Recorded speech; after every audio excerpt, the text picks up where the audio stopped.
Hello, welcome back to the channel. We're going to talk about a few of the preseason games that happened yesterday on Sunday, which would have been Thanksgiving if you're from Canada. If you're in the States, that's coming next month. But let's get right into it.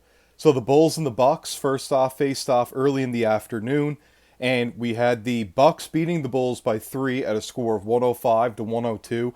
Although Giannis, Chris Middleton, and Dame Lillard did not play, the Bulls started their regular five, or what I assume will be their regular five, and did not get things done. A few things to take from this, obviously. The Bulls are kind of a fringe playoff team, as they did beat the Raptors in the first play-in and then lost to the Heat very late down the stretch. So kind of looking for them to hit the playoffs this season, but it looks like once again they've taken another step back. It's really too early to tell, but that's what I'm getting from this so far. Zach LaVine trade rumors have come around once again, and he is denying all of those.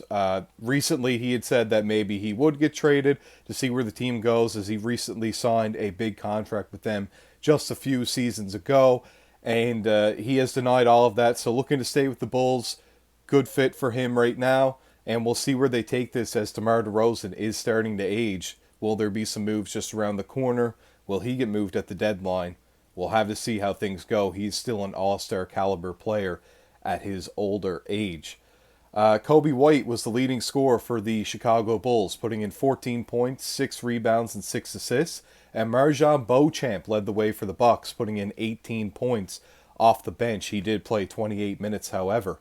We also had the Suns and the Pistons, as we get to see the Suns trio in Booker, Beal, and Durant, as they shine. They played great. They only played a little under 15 minutes each, I believe, as they started, and they really ran with the bench.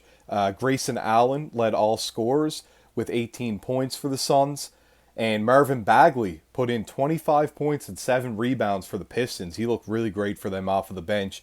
Really slow game, not really of a high pace, but we did get to see a lot of things happen for the Suns trio as they were in their bag, so to speak, hitting jumpers, moves to the rim, great pull-ups. It looked great for the new big three in Phoenix, and I hope to see them do well in this regular season coming up. The Sixers and the Celtics also faced off, and that was a great game to watch if you missed it. The Sixers ended up losing to the Celtics at a score of 114 to 106. Maxey poured in 24 points for the Philadelphia 76ers. Just couldn't get the job done at the end of the day. Kristaps looked really, really good, really spry. He had a semi-ankle breaker off of a pump fake drive to the rim, and he also finished a lob over Paul Reed for a poster there. He looked great in his first preseason game. Doesn't look to be showing any signs of wear and tear injury right away. Too early to tell once again, but great look for Kristaps. We also had Peyton Pritchard, who just signed that 4-year, $30 million extension with the Boston Celtics, hitting the game winner off a few nice dribble moves and a 3. And he also poured in 26 points to lead the Celtics and the game in scoring. We had Jason Tatum with a double-double of 13 points and 10 rebounds, and Jaylen Brown putting in 19 points as he was wearing his shorts backwards, which the bench seemed to love. A little bit of a chuckle off of that. The Kings faced the Raptors, and the Raptors came away with the W early in the season. 112 to 99 in their first preseason game for both teams. We had Sasha Vezenkov from the EuroLeague, come in off the bench and pour in 12 points in 11 minutes for the Kings. Hopefully he can provide a good push for them on the bench as a solid role player. I can definitely see that happening, as he has a great skill set for a big man. We had Gary Trent Jr. as well. 22 points for the Raptors. He looked great coming off the bench in that game.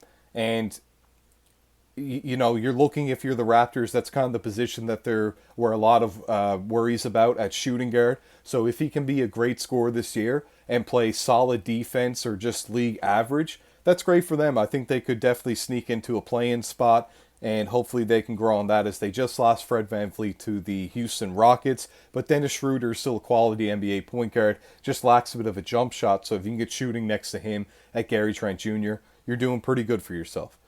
The Pacers and Grizzlies faced off, and that was an overtime game. We saw Derrick Rose start for the Memphis Grizzlies, assuming that's what's going to happen now with Jaio for the first 50 games of the season due to the suspension with the guns, you know, he can't seem to put that thing away on the Instagram live or in pictures, and he has been penalized for it, as it's been talked about in the entire offseason. They lost 127 to 122 in overtime. The Grizzlies won.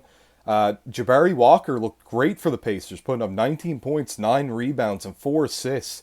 There was worries about an injury in the offseason, but he looked great in this game, and hopefully much more to come for him for the Pacers, as there is an opening at power forward for sure on that team right away. Only real competition that he has that I can think of off the top of my head would be Obi Toppin, and I could definitely see him sliding in that starting position over him, as Obi doesn't really have that consistency to form a jumper, as he likes to just do a lot of stuff at the rim, and you'd like a guy that can do a little bit more than that if he's going to be starting for you. Have Obi Toppin as an energy guy off the bench if Barry Walker can continue what he did last night. Halliburton did not play in this game, but we did have Ben Shepard. Not a whole lot of information on Ben Shepard, except he put in 15 points for the Pacers. Great work from him in that game. Hopefully he can, make the final roster and not be sent down to the G League. And maybe he can be a solid role player. Maybe this is a sign that he's ready for the league. Jaren Jackson Jr. was the lead scorer for the Memphis Grizzlies, putting in 18 points. Once again, he lacked at rebounding, only 5 rebounds. Nobody rebounded that well on the Grizzlies, not even Steven Adams. So maybe this is just a one-off. But he did say that he wanted to get much better at rebounding, and this was not a strong start, but I guess not a completely horrible one at the same time, as nobody seemed to be grabbing rebounds in this one. Finally, we had the Jazz and the Clippers playoff. The Jazz won at a score of 101 to 96. Of course, no Kawhi or Paul George. No shockers there. They love their rest. And Chris Dunn was the leading scorer off the bench for the Utah Jazz, putting in 15 points and 5 assists in just 16 minutes of play. He was great for them in the second half of the season. It's good to see him back in the league, and hopefully he can provide a great push for them off the bench, just like a lot of these guys early in preseason. That's what I'm going to be doing, and I'm hoping that's what you're doing at home as well, is seeing what kind of these guys can fill out the bench for certain teams, just in case there's some injuries, or maybe they can even be pushed up further if they can continue to progress and perform at a solid level like they are in the preseason. It's a great time for these rookies and fringe NBA players to shine. To lead the way for the Los Angeles Clippers, we had Bones Highland putting in 18 points.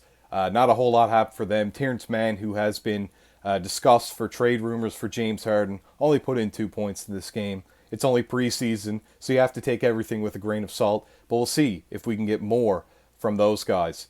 All right, this has been Court Chronicles. I hope you enjoyed this one. Lots more to come, and I'll see you guys tomorrow.